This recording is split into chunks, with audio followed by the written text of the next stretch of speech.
அவருக்கு எதுவும் ஆகக்கூடாது. அவரை காப்பாத்து.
டேய் மச்சான், என்னடா இவ்வளவு நேரம்? கேக்குறேன்ல, சொல்லுடா. டேய் என்னடா ஆச்சு? அது ஒண்ணு இல்ல மச்சி. என்னடா சரியா மக்கா வாங்கியிருக்க போல, பார்த்தாலே தெரியுது. என்ன சொன்னா உன் தேவதை? அது ஒண்ணுடா, நான் அந்த பொண்ணை பார்க்க போனேன். அப்ப அந்த சாமியார் இருக்கான்ல, அவன் 4 ரவுடி பசங்களை கூட்டு வந்து தலையில ஊனி அடிச்சிட்டான்டா. அதுக்கப்புறம் நான் மயக்கம் போட்டு விழுந்து என்னாச்சுன்னே தெரியல. எழுச்சி பார்த்தா இந்த தாயத்து கையில இருக்கு. மயக்கம் போட்டு விண்டியா? எப்படா? யாரா அவனுங்க? டேய் அதான் அந்த பூசாரின்னு சொன்னான்ல. பூசாரியா? நீ அவனுங்களை திரும்ப அடிக்க வேண்டியதானே மச்சான்? டேய் அவங்கள திருப்பி அடிக்க எனக்கு 1 நிமிஷம் ஆகாதுடா. ஆனா துர்கா இருக்கும் போது அவ என்ன ரியாக்ட் பண்றா, அவளுக்கு என் மேல கொஞ்சமாவது லவ் இருக்கா இல்லையான்னு பாக்குறதுக்காக தான் வெயிட் பண்ணிட்டு இருந்தேன். நான் அதுக்காக தான் செம்ம அடி வாங்கினேன். அவளுக்காக அடி வாங்கினது சரி, அவளுக்கு உன் மேல லவ் வந்துச்சா? வந்துச்சாவா? மச்சி சொன்னா நம்ப மாட்டேன். நான் அடி வாங்க அவளுக்கு என் மேல இருந்த லவ் அப்படியே அதிகமாட்டே போச்சுடா. அத நீ பாத்துருக்கணுமே. மிஸ் பண்ணிட்டடா.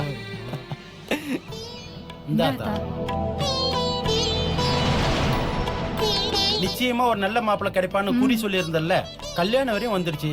அத நீதான் தாய் நல்லபடியா நடத்தி வைக்கணும். கண்டிப்பா வரேன்பா, எல்லாம் நல்லபடியா நடக்கும்.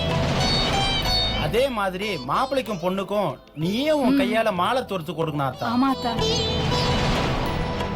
கண்டிப்பா. நான் மாலை தொடுக்காம வேற யார் தொடுப்பாங்க? இதே மாதிரி துர்கா எனக்கும் என் ரிஷிக்கும் மாலை தொடுத்து கொடுத்து எங்களுக்கு கல்யாணம் நடந்தா எப்படி இருக்கும்?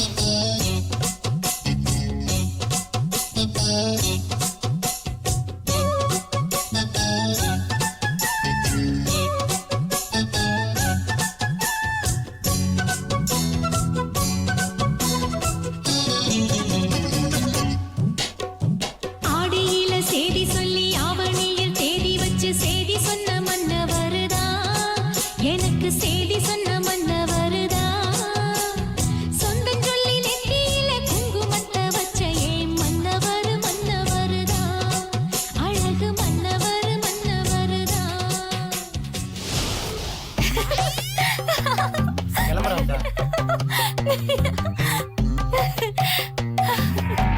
டேய், என்னடி இது இங்க நின்னு சிரிச்சிட்டு கிடக்குற? குறி பாக்குற இடத்துல ஆ? அம்மா உன்கிட்ட ஒண்ணு சொல்லணும். அது சொன்னா நீ திட்டக்கூடாது. என்னடி புதிர் போட்டுட்டு இருக்க? என்ன விஷயம் சொல்லி தொலை.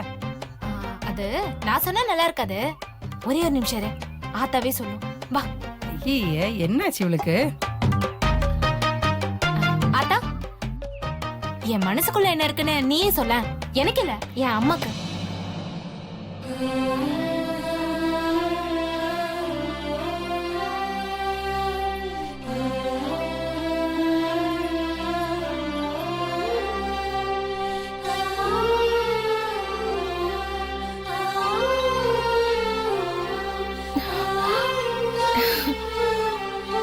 எல்லாமே சந்தோஷமான விஷயம்தாம்மா. வள்ளிக்கு இப்ப கல்யாண ஆசை வந்துருச்சு. சீக்கிரமே ஒரு நல்ல மாப்பிள்ளையா பார்க்க ஆரம்பிங்க. ஆத்தா, என் மனசுல கல்யாண ஆசை வந்தது காரணம் யாருன்னு நீயே சொல்லு.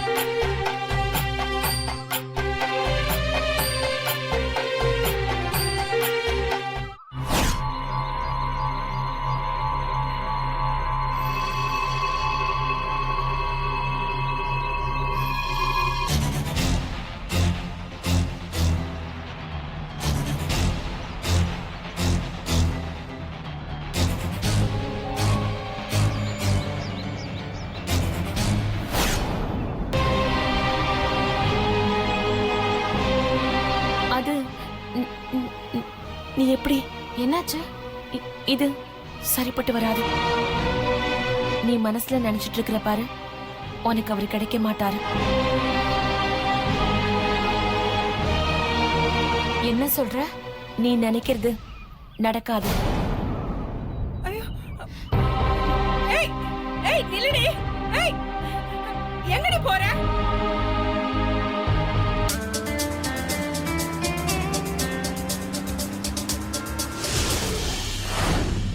எனக்கு நடந்த விஷயத்த உன்னால ஏத்துக்க முடியுதா இல்லையான்னு எனக்கு தெரியல.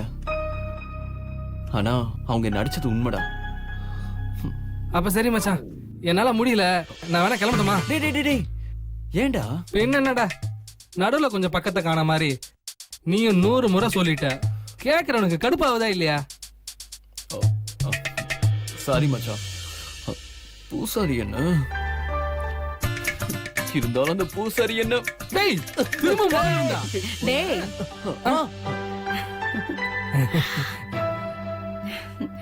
என்னடா இது சின்ன பசங்க மாதிரி? மா, நான் எதுவுமே பண்ணலமா. இந்த பையன் இவ்வளவு பெருசா வளர்ந்திருக்கான். இந்த கியூட்டான குட் பையை போட்டு அடிக்கிறாமா. இவ்வளவு வயசாகுது, கொஞ்சம் கூட பொறுப்பே கிடையாது இந்த பையனுக்கு. சரண்லாம் ஒழுங்கா தான் இருந்திருப்பான். சரியா சொன்னீங்க. நீதான் அவனை ஏதாவது பம்பு எடுத்திருப்ப. சரி, லொகேஷன் பார்க்க போனீங்க, திரும்பி வந்து என்ன கூட பார்க்கலையே. அதுவாமா, அதெல்லாம் ஒரு வேற லெவல்மா. அந்த ஷூட்டிங் லொகேஷன்லாம் பார்த்தோம். அது அப்படியே நம்ம ஸ்டோரிக்கு ஆப்டா இருக்கு. நம்ம டைரக்டர் சார் சொன்ன மாதிரி ஜிகு ஜிகு ஜிகுன்னு ஒரு போட்டோ எல்லாம் எடுத்து அவருக்கு எல்லாத்தையும் மெயில் பண்ணிட்டோமா. என்னடா மெயில் பண்ணுமா? எப்படி நம்ம 2 பேரும் சேர்ந்து அந்த டைரக்டர் சாருக்கு அனுப்பிச்சோமே. மெயில் அனுப்பிட்டு பாத்தியா? எல்லா போட்டோஸையும் நாங்க மெயில் அனுப்பிச்சிட்டோம். அல்டிமேட் லொகேஷன் மா, ஆசம். பரவாயில்லையே, பொறுப்பா வேலையை முடிச்சிட்டீங்களே. ரொம்ப தேங்க்ஸ்மா. ஆமா ஆமா, ரொம்ப பொறுப்பு தான். அங்க அவன் அவளோட கடலை போட்டுட்டு அடி வாங்கிட்டு வந்து நிக்கிறான், அது தெரியாம. சரிப்பா, இந்த படம் விஷயம்லாம் இருக்கட்டும், உட்காரு. கொஞ்சம் பர்சனல் விஷயம் பேசுவோம். சரி ஆண்டி, நான் வெளியே இருக்கேன். No, நான் வெளியே no, இருக்கேன். சரண், be here. உட்காரு. ம். எல்லாம் நல்ல விஷயம்தான். ரிஷி, உன் ஜாதகத்தை ஜோசியர்கிட்ட காமிச்சோம். உனக்கு பேர் புகழெல்லாம் தன்னால வருமா? ஆனா உன் ஜாதகத்துல ஏதோ பூர்வ ஜென்மத்துல ஏற்பட்ட சாபம் இருக்காம்.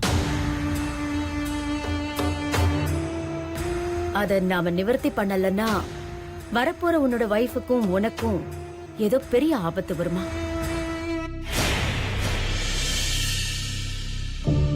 அதனால திருமணஞ்சேரிக்கு போய் ஒரு பரிகாரம் பண்ணிட்டு வந்துட்டா எல்லாம் சரியாயிடுமா? பூர்வ ஜென்மமா? ஆமாண்டா, அது என்னவோ இருந்துட்டு போகுது. இப்ப அதுக்கு பரிகாரம் பண்ணணும். அதான் பரிகாரம்னா என்ன மாதிரிமா? அது ஒரு வாழை மரத்துக்கு தாலி கட்டணுமா, அப்புறம் அந்த மரத்தை 2ஆ வெட்டணுமா. அப்படி வெட்டிட்டா உன்னோட சாபம் எல்லாம் தீந்துடுமா. இத அமாவாசை அன்னைக்கு தான் பண்ணணுமா. சோ நாளைக்கு நாம கிளம்புறோம். ரெடியாரு? நாளைக்கே வா. என்னம்மா திடீர்னு? நல்ல விஷயங்கள் எல்லாம் திடீர்னு தான் பண்ணணும் ரிஷி. நீ கண்டிப்பா இருக்கணும். அந்த சாங்கியத்தை நீ தான் பண்ணணும். அதனால அம்மா சொல்ற டைம்க்கு ரெடியாரு. சரியா? நீ பாட்டுக்கு எங்கேயாவது போய் சுத்திட்டு இருக்காத. பேசுடா. ஓகே? அம்மா. ம். என்னப்பா? சரிம்மா.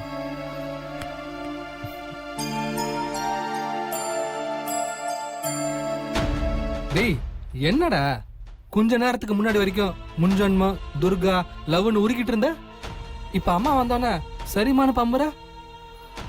பின்ன வேற என்னடா பண்ண முடியும்? அம்மா இருக்கணும்னு சொல்றாங்க. இப்ப என்னடா பண்ண போற? தெரியல, இப்பதானே சொல்றாங்க. பாப்போம், ஏதாச்சும் பண்ணுவோம். என்ன தாயி, ஏன் சோகமா இருக்க?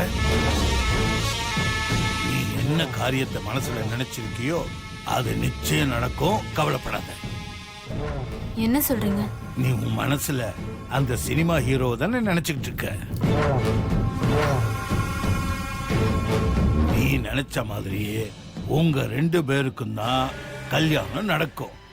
நீ கவலைப்படாம வீட்டுக்கு போ. அட போங்க பூசாரி, நீங்க ஒண்ணு சொல்றீங்க, துர்கா ஒண்ணு சொல்றா. சாமி பேரை சொல்லி அவ ஏன் இப்படி பண்றா? அதுவும் உனக்கே துரோகம் பண்ணலாமா?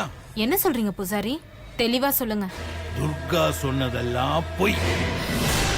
அந்த சினிமாக்காரனுக்கும் உனக்கும் தான் கட்டாயம் கல்யாணம் நடக்கும். ஆனா ஆனா துர்கா உன் கல்யாணத்தை நடக்க விட மாட்டா. ஏன் துர்கா என் கல்யாணத்தை நடக்க விட மாட்டா? நான் சொன்னா நீ நம்ப மாட்ட. இருந்தாலும் நீ கேக்குறியே, அதனால சொல்றேன். அவளுக்கு அந்த சினிமாக்காரன் மேல ஒரு கண்ணு இருக்கு. சச்சா, துர்கா அப்படிப்பட்ட பொண்ணு இல்ல, அவ சாமி. சாமியா? என்ன சாமி? இப்ப அவளுக்கு எந்த சக்தியும் கிடையாது. அவ ஒரு சாதாரண பொண்ணு. அவ மனசு பூரா காதல் நிறைஞ்சிருக்கு. அந்த ஆசையில தான் அந்த ஹீரோ பின்னாடியே அவ சுத்திக்கிட்டு இருக்கா. எப்படி சொல்றீங்க? அவங்க 2 பேரும் உனக்கு தெரியாமலேயே சந்திக்கிறாங்க, பேசிக்கிறாங்க. இன்னும் இருக்கு, அதுக்கும் மேல இன்னும் சில கூத்தெல்லாம் நடந்துகிட்டு இருக்கு. அன்னைக்கு தீயில ஊர் ஜனங்க முன்னாடி கொஞ்சம் கூட கூச்சமே இல்லாம அந்த சினிமாக்காரனை கட்டி பிடிச்ச அந்த துர்கா உருண்டால, அன்னையில இருந்து அவளுக்கு இருந்த தெய்வ சக்தி எல்லாம் போயிடுச்சு. ஏன் இதெல்லாம் உனக்கு தெரியாதா? அடடா, நடந்ததை நீயே நினைச்சு பாரு.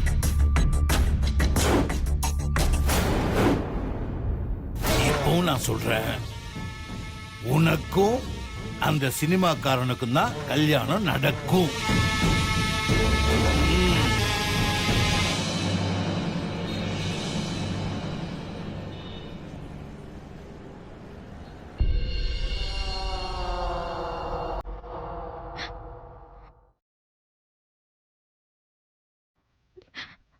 அம்மா கண்ணு.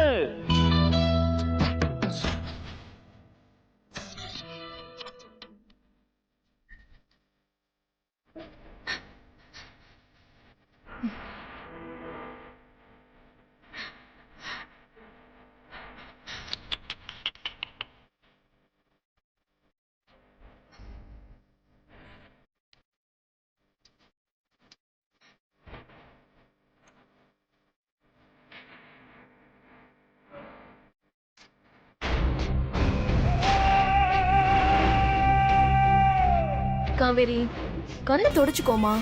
உன் பேரு காவேரின்னு வச்சாலும் தான் வச்சாங்க. தண்ணீர் பெருக்கெடுத்து ஓடுதே, பார்க்க எவ்வளவு சந்தோஷமா இருக்கு தெரியுமா?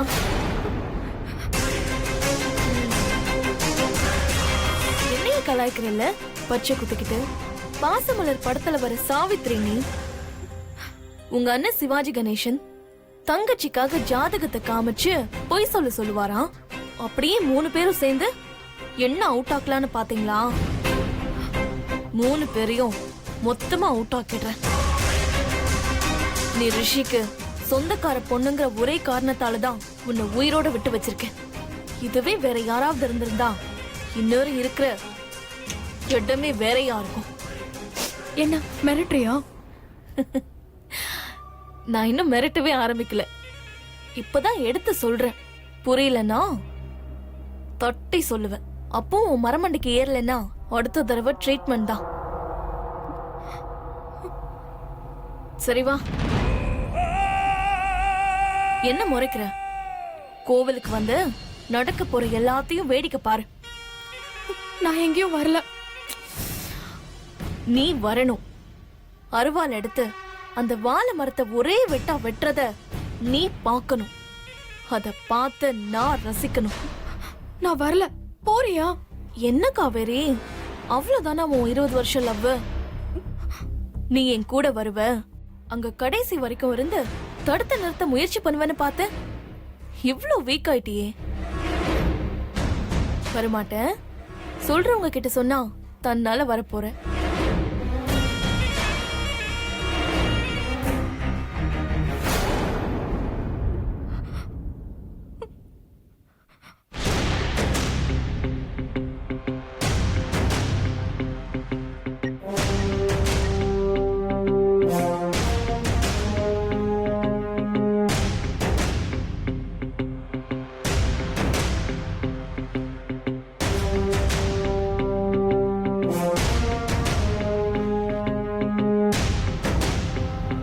ஆண்டி, என்ன மது, எல்லாம் ஓகே தானே? கிளம்பலாமா? ஒரு நிமிஷம் இருங்க ஆண்டி. ஏன் மது, என்னாச்சு? காவேரி கணக்கு சூடு போட்டதுல இருந்து அவளை நினைச்சு ரொம்ப கஷ்டமா இருக்கு ஆண்டி.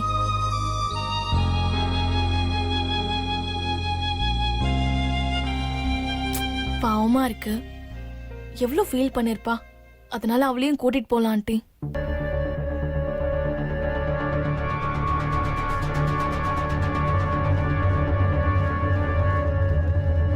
காவேரி,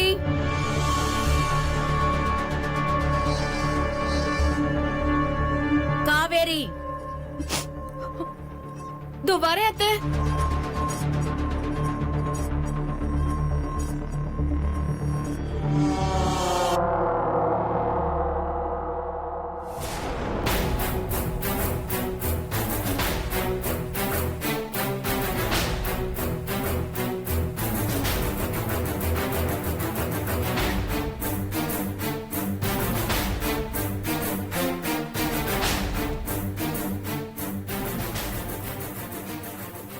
போய் ரெடி ஆயிட்டு வா.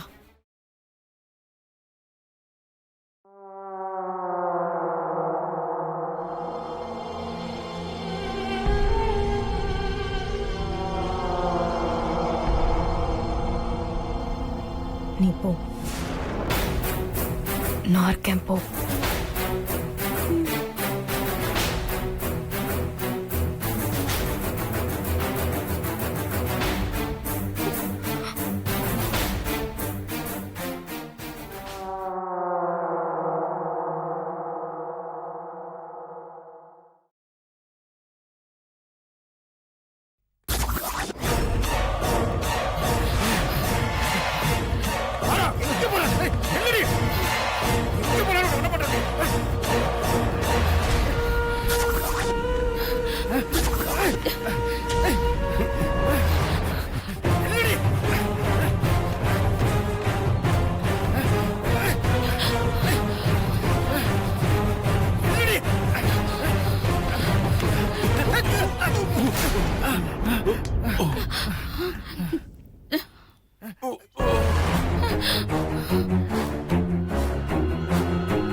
அவங்க எனக்கு